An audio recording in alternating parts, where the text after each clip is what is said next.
있다라는 것이고요.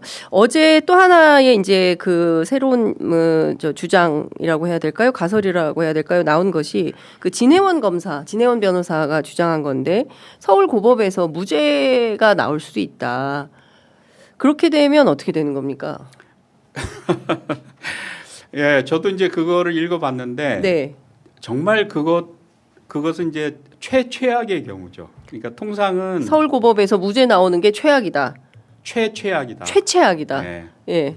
그러니까 근데 그것도 좀 지금 상황에서는 전혀 설득력이 없다 이렇게 얘기할 수는 없습니다. 그 가능성도 그 개연성도 예, 있다. 예. 왜냐하면은 네. 이게 파기환송심에서 유죄를 이제 대법원 판결이 기속이 돼가지고 유죄 판결을 하면 피고인 측에서 상고 여부를 결정하는데 어쨌거나 7일의 시간은 예. 보장이 되는 거거든요. 그런데 만약에 파기환송심에서 무죄를 선고하게 되면 네.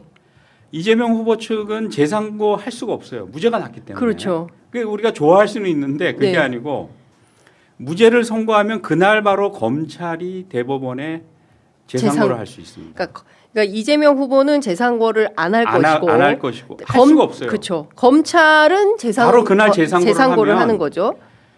이재명 측에게 주어져 있던 7일도 날아가는 거죠. 아, 예. 날아가는 거예요. 그러니까 예를 들어 가지고 아까 본 것처럼 네. 뭐 15일이든 22일이든 네. 그 어간에 26일이든 하여튼 무죄가 선고가 됐다. 예.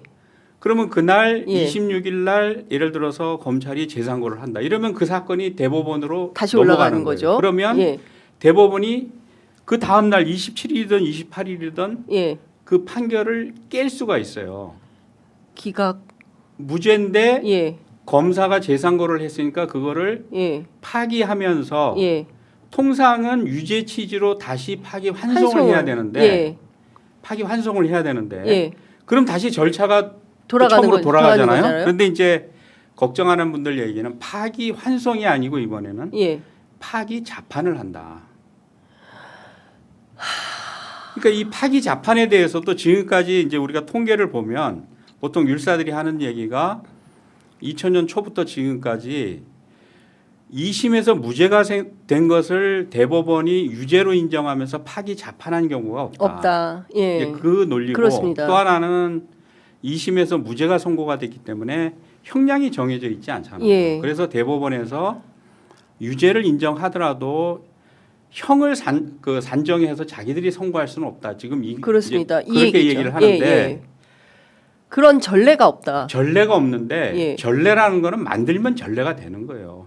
눈이 내려가지고 아무도 찍지 않은 눈밭에 내가 첫 발을 내디디면 그게 전례가 되고 되는 거죠. 선구자가 되는 거예요. 그래서 대법원 입장에서 선례는 없지만 전합 판결을 내릴 때 논리가 그거였잖아요. 우리가 속도를 낸 이유가 대선을 앞두고 대선 후보자의 자질에 대해서 온 국민들이 궁금해하고 알고 싶어한다. 네. 이건 중대한 공익적 이익에 걸려 있는 사안이기 때문에 예. 우리가 빨리 대선 전에 유무죄 여부를 가려줄 우리가 의무가 있다. 이런 취지로 그렇죠. 자기들이 맞습니다. 변명을 댔거든요. 예.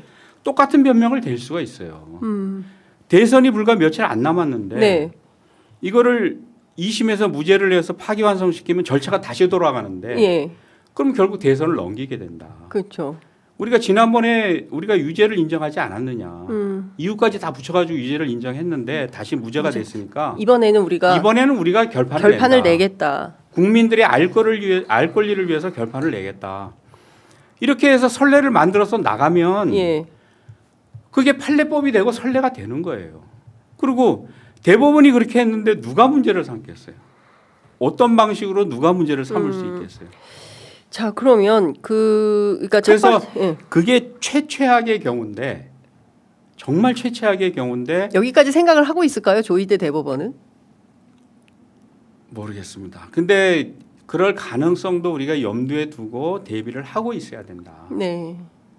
네? 그래서 이제 저는 뭐 많은 분들도 같은 생각일 겁니다. 이 조희대 대법원장과 나머지 9명의 대법관을 탄핵시킬 준비를 하고 있다가 만에 하나 정말 이런 사태가 벌어지면 그때 즉시 탄핵으로 들어가면서 예.